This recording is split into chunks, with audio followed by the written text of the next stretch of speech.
장로님들께 깊은 경의를 표합니다. 또 영남 지역 장로회를 위해서 수고해 주신 우리 명예회장 동현명 장로님, 그리고 현 회장이신 이민호 장로님께도 그 헌신에 머리 숙여 감사를 드립니다. 새롭게 회장으로 섬기시게 될 김경환 장로님 축하드립니다. 선대 회장님들의 바톤을 이어서 새로운 페이지를 여시는 회장님이 되시기를 바랍니다. 뿐만 아니라 임원으로 또 회원으로 섬기시는 모든 장로님들 감사드리고요. 또 장소를 허락해 주신 임종구 목사님과 당회 앞에 깊이 감사드립니다. 또 오늘 함께해 주신 권순웅 부총회장님께도 감사드립니다. 일일이 다 거명하지 못했지만 모든 목사님들께 감사드립니다. 우리는 한 생애를 살아가면서 하나님의 손에 붙잡힌 바 되어 쓰임받는다는 것이 얼마나 복된 일일까요? 새로운 대통령 당선인이 총리와 이제 장관들을 임명하는 시간을 앞에 두고 후보 물망에 오르는 사람들은 가슴이 설레일 겁니다. 한 나라의 대통령에게 쓰임받는 것도 영광이겠거늘 만왕의 왕이신 하나님께 붙잡혀 쓰임받는다는 것은 더 얼마나 영광스러운 일일까요? 근데 하나님은 붙잡고 쓰시는 사람이 있고 버리시는 사람이 있다는 것을 우리는 성경을 통해서 알고 있죠. 대표적인 사람이 사울과 다윗입니다. 이 두 사람의 삶을 분명하게 대조해주고 있는 것이 오늘 본문의 말씀입니다. 자, 앞절이 21절부터 제가 읽어 올립니다. 그 후에 그들이 왕을 구하거늘 하나님이 베냐민 지파 사람 기스의 아들 사울을 몇 년간 주셨다라고 되어 있습니까? 40년간 주셨다가 패하시고. 자막을 그대로 둔 상태에서 말씀을 생각해 봅시다. 사울이 왕으로 있었던 기간은 40년입니다. 근데 존경하는 장로님들 아시죠? 사울이 하나님께 버림받기 시작했던 시점은 왕이 된 지 2년 만입니다. 어디에 나오냐면 사무엘상 13장에 1절에 사울이 40의 왕이 되었다가 2년 만에 블레셋과의 전투에서 사무엘이 더디오는 것을 보고 제 맘대로 번제를 드리다가 하나님의 책망을 받죠. 이제 하나님께서 사울을 버려 새로운 사람을 왕으로 세우겠노라고. 이것은 조금 이따 우리가 살펴보게 될 것입니다. 저는 이 사실을 묵상하면서 왕이 된 지 2년 만에 버림받았는데 38년을 더 왕으로 통치하게 하나님이 여유를 주십니다. 기다리셨던 거죠. 돌아오기를. 네, 그렇지 않습니다. 40의 왕이 되어서 40년을 통치했으니까 사울은 비교적 장수한 왕입니다. 80세를 살았으니까. 저는 이 사실을 묵상하면서 두 가지 질문이 제 마음에 떠올랐습니다. 장수한다는 게 복일까? 오랫동안 권세를 잡고 있다는 것이 진짜 복일까? 아닐 수 있습니다. 하나님과의 동행이 사라진 장수는 탐욕을 쫓아가다가 비극적 종말을 맞이할 수 있고, 하나님과의 동행이 사라진 권력은 그 권력 때문에 나를 죽일 수 있다는 거죠. 그래서 우리 일생이 얼마나 오래 사느냐, 얼마나 오랫동안 실권을 행사하느냐보다 훨씬 더 중요한 것은 내가 하나님과 동행하고 있느냐. 우리 모두의 삶이 부름받는 그날까지 하나님과 매 순간 동행할 수 있기를 주님의 이름으로 축복합니다. 이어지는 말씀을 보십시오. 패하시고 다윗을 왕으로 세우시고 증언하여 이르시되 내가 이새의 아들 다윗을 만나니 내 마음에 맞는 사람이라. 내 마음에 맞는 사람이라. 내 뜻을 다 이루리라. 다윗을 보실 때는 하나님 마음에 맞았다는 겁니다. 그래서 이 사람 붙잡고 쓰시겠다는 겁니다. 여기서 중요한 단어는 하나님 마음에 맞는다는 것이 무슨 뜻이냐, 이게 중요한데 이걸 알아봐야 되겠죠. 맞는이라는 말은 헬라 말로 카타라는 단어입니다. 영어에는 애프터라는 뜻인데 여러 뜻이 있는데 사전에 2개만 제가 간추렸어요. 너무 많은 게 기억이 안 나니까요. 첫 번째로는 뒤따라가다, 바싹 따라가다. 그래서 오늘 강론의 제목이 동행, 바싹 따라가다. 두 번째로는 존중하는 관계를 나타낸다라고 사전에 되어 있어요. 그렇죠. 누군가를 앞세우고 그 뒤를 바싹 따라간다는 얘기는 내가 따라가는 대상을 존경하며 존중한다는 얘기죠. 그러므로 하나님이 내 마음에 맞는 사람이라고 할 때 그 뜻은 뭐냐면 다윗이 하나님 마음을 바싹 따라간다. 제 마음대로 사는 것이 아닙니다. 하나님 마음을 바싹 따라가는 사람이죠. 그리고 그는 사전적 의미로 볼 때 하나님을 존중, 경외하는 사람이었던 거죠. 그러니까 하나님께서 다윗을 손에 붙잡고 쓰신 것이죠. 우리도 하나님을 존중하며 하나님 마음을 바싹 따라갈 수 있는 주의 종들이 되기를 바랍니다. 거기에 은혜가 있고 거기에 무너지지 않는 영성이 있고 거기에 일평생을 복되게 쓰임받는 비결이 있는 거죠. 내 마음에 맞는 사람이라는 말이 영어 성경에는 이렇게 되어 있어요. 영어를 써서 장로님들 죄송합니다. Amen, 한 사람이라는 거죠. 어떤 사람이냐면 after, 이게 제가 강조를 했죠. My heart, 여기서 my는 하나님을 가리켜요. 내 마음을 바싹 따라오는 그 한 사람. 이스라엘에 수많은 사람이 있었죠. 다윗의 형들이 있었죠. 근데 그 사람들은 전부 하나님의 마음을 바싹 따라가는 사람이 아니었지만 다윗은 하나님의 마음을 바싹 따라가죠. 그러니까 마음에 맞는 거죠. 우리가 영어에서 말이죠. 엘리베이터를 내릴 때나 어떤 방에서 나올 때 아니 먼저 가시죠. 이렇게 상대방을 배려할 때 쓰는 말이 뭡니까? After you please. 당신 뒤에 제가 따라가겠습니다. 먼저 가시죠. 나올 때나 들어올 때 누군가 내가 존중해야 될 사람이 있다면 내가 덥석 나오지 않고 After you please. You, 당신 뒤에 내가 따라가겠습니다. 다윗은 일평생 바세바 사건과 인구조사 빼놓고는 항상 하나님 먼저 가시죠. 제가 바싹 따라가겠습니다. After you, my God, please. 하나님께서 앞서 가십시오. 저는 바싹 따라가겠습니다. 제가 동행에 대해서 17편 강론을 최근에 했어요. 동행이 하나님과 나란히 걷는다는 뜻도 있습니다.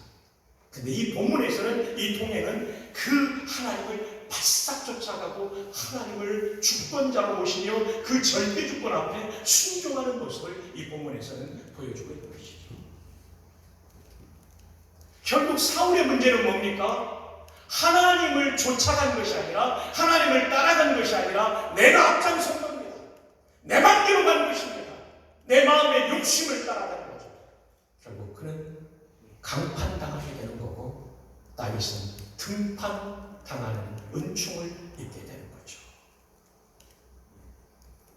다윗도 하나님의 마음을 바싹 뒤따라가는데 실패한 적이 있었어요.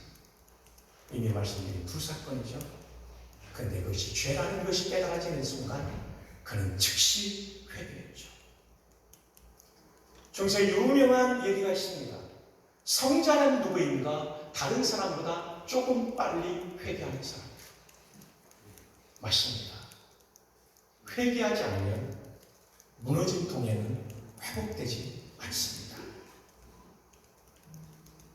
다윗은 회개가 있지만 사울은 회개가 없고 변명만 있죠. 우리의 삶에 진정한 회개가 나와요. 사랑하는 그리고 존경하는 장로님 그리고 존경하는 선배 목사님, 우리 일평생이 정말 하나님의 손에 붙잡힌 바 되어서 쓰임받기 위해서 중요한 것은 하나님을 바싹 따라가는 것입니다.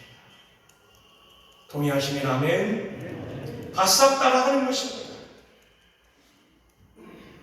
우리가 섬기는 본교회에서, 장로회에서, 지역협의회에서, 우리는 총회에서 하나님을 바싹 따라가야 되는 것입니다.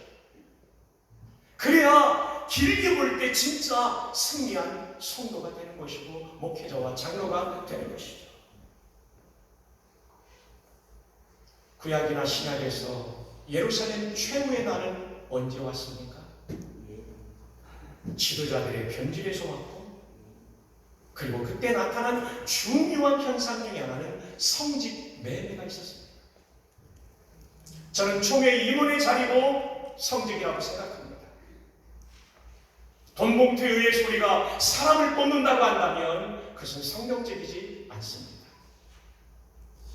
전 임원이나 현 임원들께서도 이건 아니다. 그러나 관리에 의해서 우리가 이제까지 관성으로 왔지만 이제는 끊어야 될 때가 왔다고 믿습니다.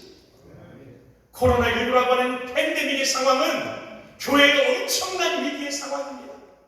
이것은 하나님께서 우리의 삶을 뜯어고치겠다는 징계의 회초리를 든 것입니다. 이때 우리의 잘못된 것을 뜯어고치는 변혁이 있을 때에만 교회들이 살고 총회가 살 줄 믿습니다. 한 분이 받는 것은 30만 원, 20만 원입니다. 1600명이 받으면 30만 원을 기준으로 보면 4억 8천입니다. 선거 초반과 중반에 두 번 나누어지면 9억 6천만 원입니다. 이게 다 헌금 아닙니까?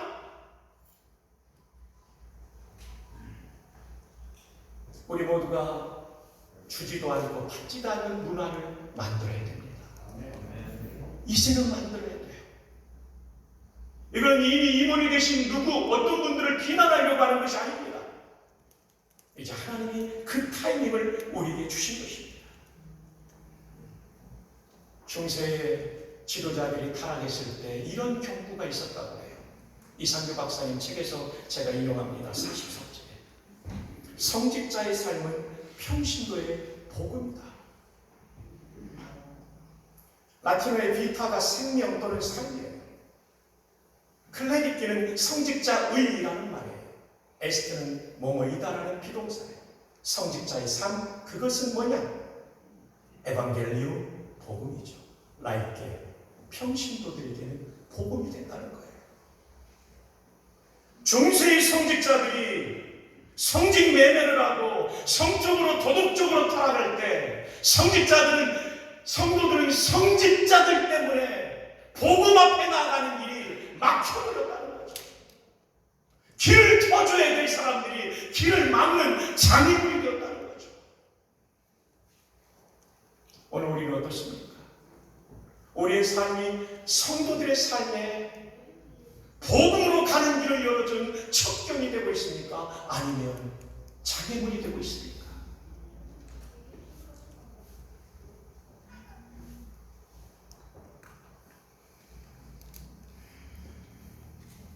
변화를 거부하는 순간이 죽음이 시작되는 순간입니다.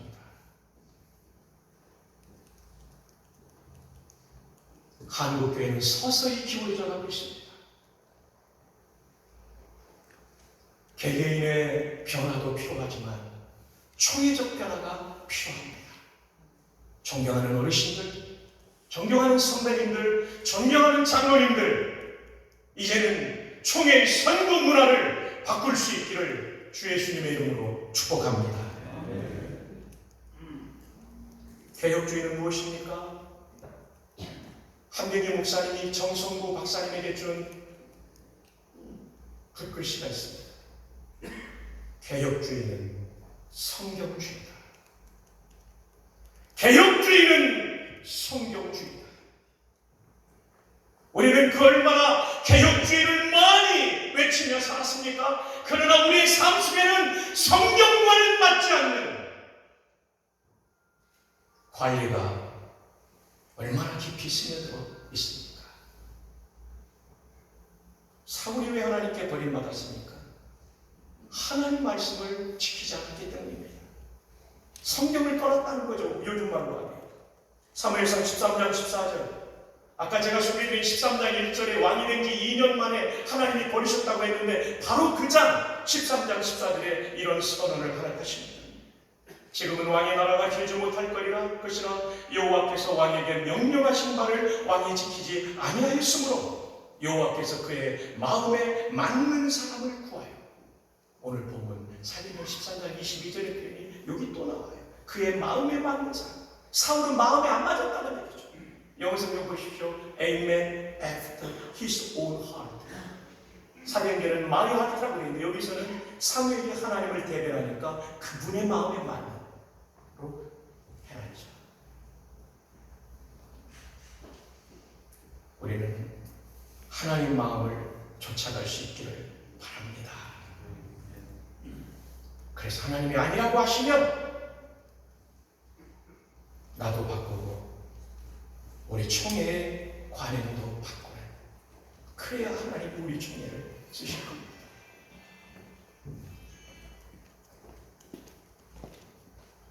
이 얘기만 드리고 말씀을 드리려고 합니다. 하나님과의 동행, 하나님과 바싹 따라감에 있어서 중요한 것은 뭐냐면 어쩌다 한 번이 아니라 하나님과 동행, 하나님을 바싹 따라가는 일상의 생활이 되어야 합니다. 여러분, 일상의 삶이 얼마나 중요한지를 저는 이번 베이징 올림픽에서 발견했습니다. 제가 퀴즈를 하나 내드리고요. 맞추신 장로님께는 아덴만 영혼이 쓴 책을 지금 바로 드리도록 하겠습니다. 이번 동계올림픽에서 우승한 나라, 1위한 나라는 어떤 나라일까요? 정답입니다. 어디 계십니까, 장로님?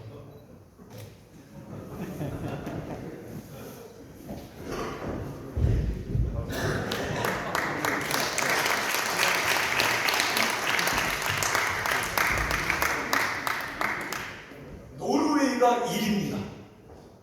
노르웨이 인구가 몇만 명인지 아십니까?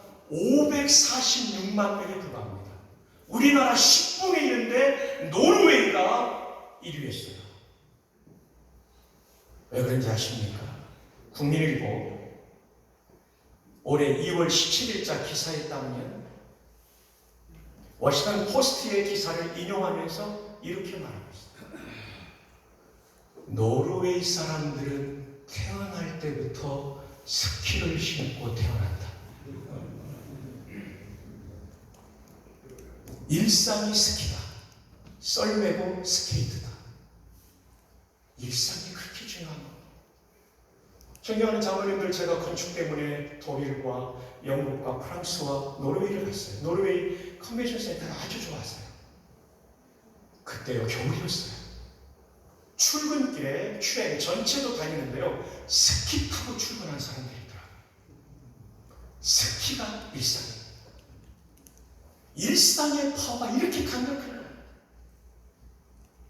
동계 스포츠 종목이 일상의 삶이니까 인구 546만 명에 불과한 나라가 2위인 독일을 제치고 미국을 제치고 수십억의 중국을 제치고 이겨낸 것입니다.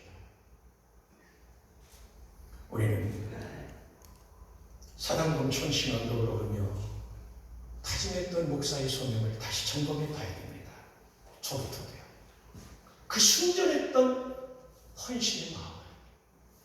존경하는 장로님들께서는 수십 년 전에 안수받던 그때를 점검해야 됩니다.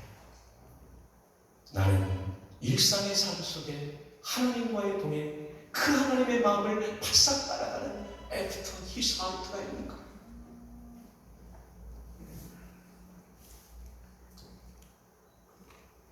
자랑스러운 영란인상에서 초량교회 김대웅 목사님이 하신 말씀 기억나죠? 총회 해관 땅을 바친 정태성 장로님, 윤석열 장로님 교회 출신이십니다. 정태성 장로님 아버님이 영주제일교회 설립자 중에 한 분입니다. 그 외호가 뭡니까? 만오, 늦은 만자, 깨달은 만자. 나이 들어보니 내가 눈을 띄우리를 깨달았다. 이 겸손이죠. 그 사돈이 누굽니까? 백남조 장로님입니다. 백 장로님은 하루에 3번씩 가정예배를 드리며 총회와 총신을 위해서 제단을 쌓았습니다. 현대인의 삶에 세 번까지는 아닐지라도 존경하는 장로님들 삶에 하나님 앞에 무릎 꿇고 하나님과 교통하는 시간, 동행하는 시간, 그 하나님의 마음을 따라가는 시간이 있을 때 영남의 장로님들은 다시 한번 우리 총회와 총실을 살리는 기수가 되실 것입니다. 그렇게 되시기를 주님의 이름으로 축복합니다. 기도하겠습니다. 아버지 하나님, 부족한 자의 종이 감히 원로, 교계의 원로, 교단의 원로 장로님들 앞에서 말씀을 선포했습니다. 부족한 점을 가리워 주시고 하나님의 말씀만이 사랑하는 장로님들 마음속에 남아있게 하옵소서. 임기를 마치고 명예장님으로 추대되시는 이민호 장로님, 그간의 노고를 복주시고 새롭게 임기를 시작하는 김경환 장로님, 다윗처럼 하나님 마음을 바싹 쫓아가는 그런 리더가 되어서 우리 영남지역과 총회를 위하여 귀하게 쓰임받게 하옵소서. 오신 모든 장로님들에게도 같은 복을 베풀어 주옵소서. 예수님의 이름으로 기도합니다. 아멘.